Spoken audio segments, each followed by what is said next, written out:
And welcome back to the Blitz. If you're just walking in or tuning in on your Sync app, you're just in time for Second Chance Highlights. We're ready to go. That's right. That Sync Back app is excellent. I have friends that watch on their phone all the time when they're coming home from games. Great. If you don't have it now, go download it. It's pretty awesome. Starting off now with our game of the week. It was a big rivalry showdown between Westbrook and Memorial. Acadian Ambulance presents the game of the week. Down to PAT.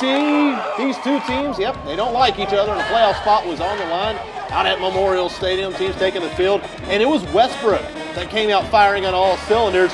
Justin Hervey taking off down the field for 60 yards. The Brook takes a 7-0 lead after the teams trade turnovers. That was huge because Memorial got things going after that. The handoff going to Corey Dolphine. This is the big lumber of a back there. He takes it in for the score. We are tied up. Yeah, that is Thunder. And Cameron Lightning. Martin is the Lightning. Go out there, second half action, 10-7 at this point, and there's more Thunder rumbling his way then to the end zone, 17-7 at this point.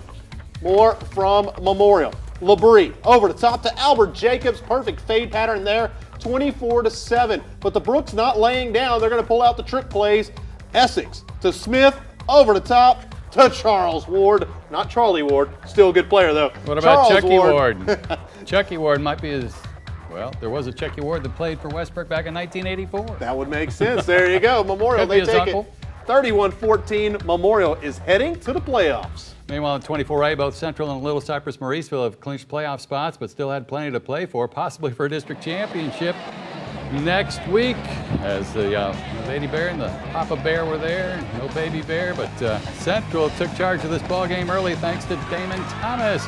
Thomas around end, gets into the secondary, cuts back, and he's down inside the LCM 10-yard line, and that would set up this touchdown from Michael Jacquette as he plows it in from 1 yard out, getting a big push from the offensive line. And the Jags are on top in this game, 7-0. More Central in the second quarters. LCM's offense had trouble getting it gear while we were there. And it's Jacquette misdirection. LCM finally figures out who has the football when Jacquette picks up 20 yards, and then he punches it into the end zone once again. 2 touchdowns for Jacquette, and the Central Jaguars leading 14-0. They go on to win it big, 42-14. They might have a chance against Nederland next week. Central and Nederland at the Thomas Center. Kickoff at 7:30. The last team to beat, well, no, Central beat Nederland back on their home field in 2009. But the Dogs did lose another playoff game. District game. Since then, we go out now to the Thomas Center. That's P&G's offense on the move. Walker to Jeremiah Rose, and now Walker's going deep here in the second quarter, but instead it's intercepted by Brian Spikes. P&G was trailing 12-7. Let's go to the second half action now. Joshua Boyd at quarterback. He has been solid since taking over as a signal caller. He finds Tony Brown. He would have a 101-yard interception at one point tonight. P&G having some issues right here on the punt. It's going to go to the back of the end zone for the safety. 14-7 Ozan. This one came down to the wire, but Dylan East would kick a field goal with 8 seconds left to clinch it. P&G is headed to the playoffs, coming off a 2-8 year. They win at 22-21. The Panthers season pretty much done. Nederland untouchable, unbeaten in district play for the second straight year, now 3 years running, as they had a 22-game district winning streak going up against the Lumberton Raiders, still trying to get something going under Larry Haynes. And this is Drew Manley at quarterback. Lobs went over the middle on their opening drive to Dalton Bourne, who picks up first down yardage out to their own 29-yard line. That was 3rd and 13. Next play, it's Manley with the quarterback keeper up the middle for 11 yards and another Lumberton first down.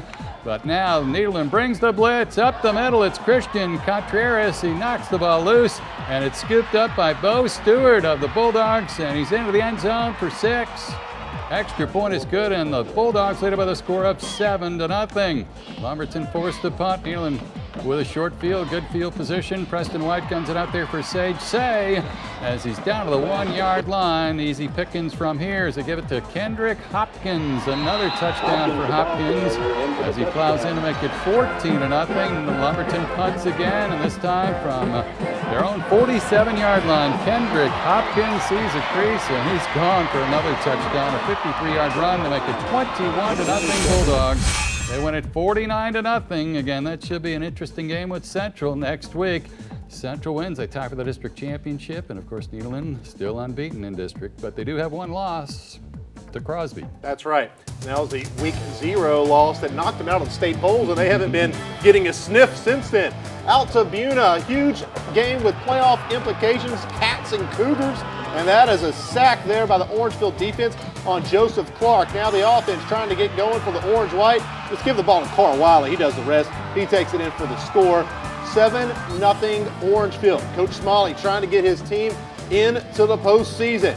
Now, on the ensuing kickoff, Mason Lopez back on the return, and Lopez kicks it up a notch, changing gears before he is finally taken down after a 48-yard kickoff return.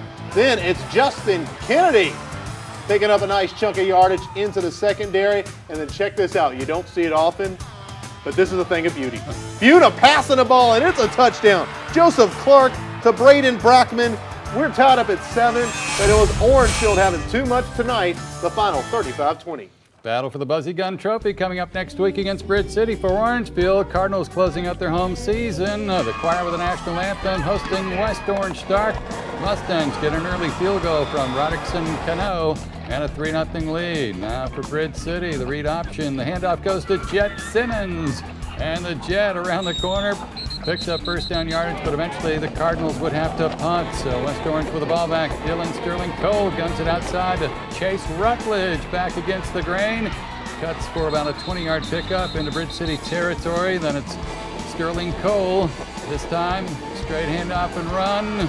Nice blocks there. Picks up about 15 more yards. Make it 20 down inside the 25-yard line of Bridge City. Dylan Sterling Cole now keeps it down inside the 20-yard line, and that would lead to this. Who's got the football? It's Chris James on the misdirection handoff. Takes it in for a 10-0 lead. Mustangs rolling there, getting some fan support on the sideline. They win it 40-16, so that sets up a big showdown hosting Silsbee next week. Speaking of the Tigers, you know their big rival in basketball is Hardin Jefferson. There hasn't been much of a rivalry on the football field. That's changing, folks. Going out to Tigers Stadium, that is Patrick Reed from 21 yards out. The huge cutback. He takes it in for the touchdown. Talk about a cutback. Talk about a divot tearing up the turf out there in Tiger Stadium. Yeah, that is breaking an ankle right there. Fix your divots. HJ, they're gonna answer immediately with Logan Thompson. He takes it from 23 yards out. We are tied up at 7. Silsbee, though, this one just keep on going back and forth. Floyd Spearman, he's going to jump over the pile and into the end zone. Tigers taking the 14-7 lead. It's kind of a basketball field. Back and forth, all night long. Now HJ says, hey, you know what, that's fine, but because we got Lazaro Vasquez, and he's going to take it 30 yards.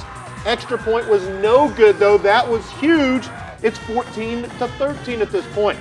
Reed, what does he do? He just responds. Reed responds. It just rolls off your tongue.